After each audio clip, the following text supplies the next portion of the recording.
Hello students, तो आज के स्टूडियो में अगेन हम सीख रहे हैं अकाउंट और चैप्टर नंबर 4 साझेदारी का पुनर्गठन। इससे पहले इस चैप्टर के 3 वीडियो अपलोड हो चुके जिसमें हमने क्या सीखा मैं लोग बता दूं।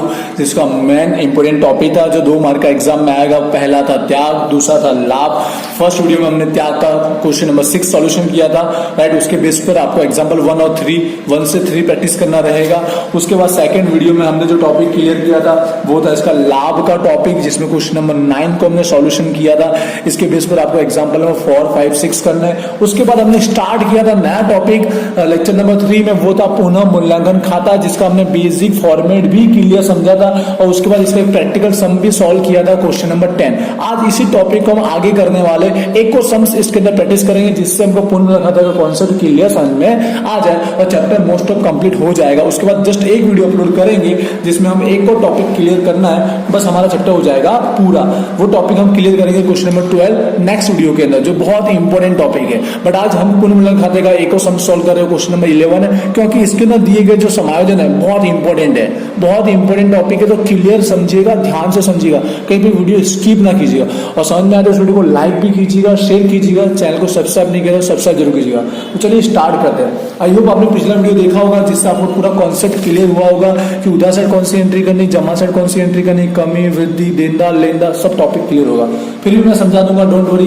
Let's start. तो पुनः मूल्यांकन खाता हमको किस पर से बनाना पड़ता है? ओनली समायोजन पर से बनाना होता है। तो चलिए देखते हैं समायोजन। तो सबसे पहला समायोजन क्या है? जमीन मकान की कीमत 25% से वृद्धि करनी है। यहाँ आपको डायरेक्ट बोला वृद्धि करना वाला हमारा क्या हुआ? लाभ हुआ। कितनी रकम का? 25% का जमीन मकान में। तो आपको देखो संपत्ति में पक्की तलपट में दिया हुआ है जमीन मकान, उसकी पुरानी कीमत पहले चेक कीजिए कितना दिया हुआ है? 1 लाख। तो 1 लाख का कितना वृद्धि हुआ है? 25%। तो 1 लाख का 25% कितना हुआ? 25,000। वृद्धि की एंट्री कहाँ करनी है हमको? जमा साइड करनी होती है। मैंने आपको बताया वृद्धि की एंट्री, जो हमको संपत्ति में वृद्धि हुई है मतलब लाभ हुआ है, लाभ की एंट्री कहाँ होती है? जमा साइड। कितना टका? 25%। कितना आएगा? 25,000। ठीक है, थोड़ा स्क्रीन में समझा रहा हूँ जिससे वीडियो लॉन्ग ना हो जाए पर कॉन्सेप्ट क्लियर हो जाएगा। उसके आगे का टॉपिक नेक्स्ट दिया फर्नीचर। तो फर्नीचर पे क्या बोला है? 10% से क्या करना है? घटाइए। 10% से घटाइए, मतलब 10% की कमी बोला है। तो फर्नीचर की पुरानी कीमत पहले देख लीजिए कितना दिया है? 30,000। और 30,000 का 10% कितना होता है? 3,000। बट क्या हुई है? घटाइए, कमी हुई है। कमी की एंट्री क्या करना है आपको? उधार साइड करना है, क्योंकि हानि हुआ है। क्या हुआ है? हानि। कमी क्या करना है? उधार साइड। नाम क्या था संपत्ति का? फर्नीचर खाता। और कितना टका हुआ था? 10%, जो कितना आया था? 3,000। ठीक है, आई होप समझ गए आप। आगे बढ़ते हैं। अगला टॉपिक क्या है? अगला टॉपिक देखिए, तीसरा टॉपिक यंत्र की कीमत। इंपोर्टेंट टॉपिक है, समझिएगा। यंत्र की कीमत 80% रखनी है। ना यहाँ लिखा बढ़ाना है ना घटाना है, यहाँ लिखा है रखनी है। इसका मतलब हमें खुद देखना है कि वैल्यूएशन जो पुनः मूल्यांकन हुआ है उसमें कमी हुई है कि वृद्धि हुई है। यहाँ बोला 80% रखना है, मतलब जो पुराना मूल्य वो 100% हुआ कि नहीं हुआ? अब उसको ओनली 80% ही उसका मूल्यांकन हुआ है, तो 20% क्या हुआ? डायरेक्टली कमी हुआ है। आइए आप समझ गए, 20% की क्या हुई है? कमी हुई है, क्योंकि यहाँ पे 80% रखने को बोला है, मतलब 100% से वो 80% हो गया, मतलब 20% के बीच में क्या होगी? कमी। तो उनको 20% की एंट्री करना है, 80% की एंट्री नहीं करना है, 20%। यंत्र पुराना कितना है? 50,000। 50,000 का 20% कितना होता है? 10,000। और क्या हुई है? कमी हुई है। कमी की एंट्री कहाँ करना है हम लोग को? उधार साइड, क्योंकि क्या हुई है? हानि हुई है मूल्यांकन में। 20% का 50,000 का 20% 10,000 की रकम। कमी की एंट्री उधार साइड, रकम आएगी 10,000। चलिए और इंपोर्टेंट टॉपिक है इसके अंदर, ऐसा टॉपिक क्लियर हो जाएगा तो आपको पुनः मूल्यांकन खाता पूरा समझ में आ जाएगा, जो नेक्स्ट चैप्टर में अच्छे से सॉल्व कर पाएंगे। नंबर 4 बहुत इंपॉर्टेंट टॉपिक है, जो अंतिम स्टॉक, जो हमारे एक्चुअली संपत्ति यहाँ पे दिया हुआ है, अंतिम स्टॉक की बही कीमत। बही कीमत मतलब क्या होता है? जो ये जो कीमत छपी पक्की तलपट में, ये होती है हमारी बही कीमत। ठीक है, वो बही कीमत बाजार कीमत, बाजार कीमत मतलब नवी कीमत, जो मूल्यांकन के बाद आता है ना, वो होता है बाजार कीमत, मार्केट वैल्यू। नई कीमत की अपेक्षा 5,000 अधिक है। अब समझिएगा, आपको अधिक यहाँ लिखा है, इसका मतलब आपको लग रहा है वृद्धि हुई है, पर ध्यान से देखिए, बही कीमत अधिक है। कौन कीमत अधिक है? बही कीमत। बही कीमत मतलब पुरानी कीमत अधिक है, बाजार कीमत नई कीमत से। मतलब नई कीमत क्या हुई, कम हुई, मतलब मूल्यांकन जब किया गया तो बाजार कीमत क्या निकली, कम निकली, वही कीमत क्या निकली, ज्यादा निकली। इसका मतलब बाजार कीमत में हुई है कमी, कमी मतलब हुई है हानि। आई होप आप समझ रहे होंगे।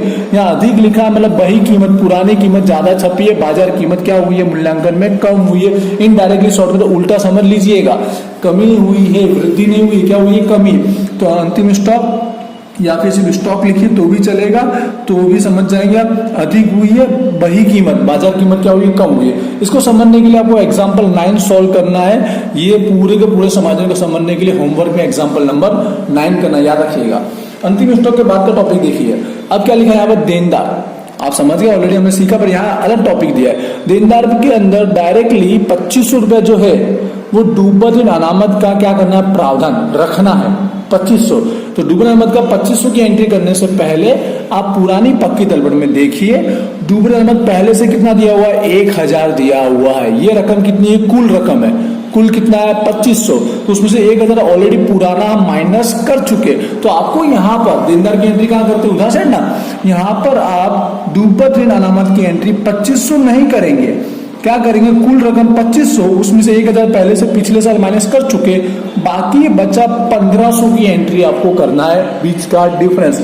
कुल रकम में से जो ऑलरेडी हम अप्लिकेट कर चुके, उसके बाद की रकम जो बची उसकी एंट्री करना है। आई होप आप समझ गए होंगे।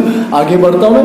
लेनदार का टॉपिक है, लेनदार। तो लेनदार में क्या लिखा गया है, लेनदार में 3000 कि लेनदार को रकम चुकाना नहीं है। सिंपल सी बात है, देनदार लेनदार समझते हो आप लोग। लेनदार को 3000 अब चुकाना नहीं है, मतलब हमारा क्या हुआ, लाभ हुआ। जिसको पैसा देना था उसमें 3000 हमको देना नहीं पड़ेगा। और लेनदार की एंट्री मोस्ट ऑफ कहाँ होती है, जमा साइड, क्योंकि लेनदार को जो पैसा नहीं चुकाना है हमको उसी की एंट्री करना होता है, उतनी रकम की एंट्री करना होता है। लेनदार जमा साइड 3000। लास्ट टॉपिक और बहुत इंपॉर्टेंट टॉपिक है, बैंक लोन पर हमको 3 मास का क्या ब्याज चुकाना बाकी है, ब्याज चुकाना बाकी। बढ़िया, रकम नहीं दी है कि ब्याज कितना होगा, हमको खुद निकालना है 3 महीने का ब्याज। तो देखिए कैसे आएगा, ध्यान से समझिएगा। पहले तो एंट्री का जो मैं बता दूं, चुकाना से इसकी एंट्री कहाँ करते हैं हम, उधर साइड फॉर्मेट में आपने देखा होगा, चुकाना शेष बैंक लोन का ब्याज। अब 3 महीने का कैसे निकालना है, तो ध्यान से देखिए। बैंक लोन की रकम हमको सवाल में दी है पक्की तलपट में, बैंक लोन कितना है 30,000 का, और कितना टका है 12%। अब उसको 3 महीने में कैसे निकालते हैं, एक रफ वर्क है, मैं यहाँ दिखा देता हूँ डायरेक्टली। यहाँ रकम थी 30,000, उसका कितना टका करना है 12%। तो जानते हैं 12/100, और कितना महीने का ब्याज 3/12, 3 महीने का ब्याज। समझ रहे, ये कॉन्सेप्ट आपने पहले बहुत देखा हुआ 11वीं में वार्षिक हिसाब करते समय। 30,000 की रकम का पहले 12% निकालने का जो 3600 आएगा, पर हम डायरेक्ट एंट्री करते हैं, तो उसको 3 महीने में कन्वर्ट करना है। कितने महीने में कन्वर्ट करना है, 3 महीने में। तो ब्याज कितना हो गया, 900 निकल के आएगा। ये होगा चुकाना शेष ब्याज बैंक लोन का 900। और यहाँ पर सारे समाधान हमारे हो गए कंप्लीट। अब अकाउंट को हम लोग क्या करेंगे, क्लोज कर देंगे, इस खाते को बंद करेंगे। लाभ या हानि जो भी आया हम निकालेंगे। तो टोटल देखिए किस साइड का ज्यादा हो, वो दोनों साइड लिखना तो आप जानते हैं। तो मैं देख रहा हूँ जमा साइड का टोटल क्या है, ज्यादा है, जो कितना आ रहा है 28,000 आ रहा है, 28,000। अब यहाँ पर उधार साइड का जितना टोटल है, टोटल करके टोटल हाईएस्ट में से माइनस करना है, और बीच का डिफरेंस जो आएगा 7,600 आने वाला, आप चेक कीजिएगा। यहाँ पर आया है तो क्या कहलाएगा, उधार साइड जो आता है तो लाभ कहलाता है। अब इस लाभ को हमको क्या करना है, बांटना होता है। कौन से अनुपात में, पुराने अनुपात में। याद रखिएगा हमेशा पुराना अनुपात इस्तेमाल करना, नया वाला नहीं करना है। पुराना कितना है 5:3:2। नाम क्या, मंजू, प्रभा और मीना। तो तीनों के पुराने अनुपात में हमको बांटना होगा। आप जान गए होंगे पुनः मूल्यांकन का जो भी लाभ आएगा हमेशा याद रखिएगा पुराने अनुपात में बांटा जाता है। ये एमसीक्यू में भी पूछा जाता है। बांटना तो आप समझ गए, मैंने प्रीवियस वीडियो में समझाया हुआ है। इनटू में 5 और डिवाइड में टोटल कितना है 10। 7,600 गुणे में 5 और बटे में 10, तो 3800, और इंटू में 3 डिवाइड में 10, तो प्रभा का आ जाएगा, आई होप आप समझ गए होंगे, इंटू में 2 और डिवाइड में 10, तो ये आ गया मीना का। ये हमने क्या किया, लाभ को बांट लिया, और ये हमारा सवाल हो गया कंप्लीट। मुझे पता है इसके आगे बोला गया भाई आप पक्की तलपट तैयार कीजिए, इस चैप्टर में आपको पक्की तलपट बनाना सीखने की जरूरत नहीं है। ओनली आपको पुनः मूल्यांकन खाते का ही कॉन्सेप्ट क्लियर होना चाहिए, वही आपको नेक्स्ट चैप्टर में हेल्प करेगा। पक्की तलपट बनाना नेक्स्ट चैप्टर में सीखने वाले प्रवेश नियुक्त में, तो वहां पर हम मेहनत करेंगे। यहाँ पर तो हमने त्याग लाभ, और ये एक इंपोर्टेंट टॉपिक क्वेश्चन 12 यही एग्जाम में पूछा जाता है इस चैप्टर में से। पूर्ण मूल्यांकन प्रैक्टिस कर रहे हैं आने वाले चैप्टर के लिए, ठीक है।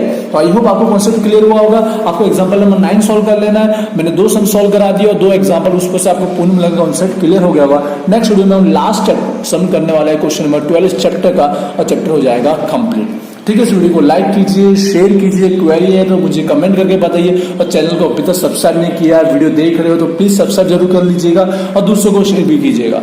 तो चलिए मिलते हैं नेक्स्ट वीडियो में। Thank you.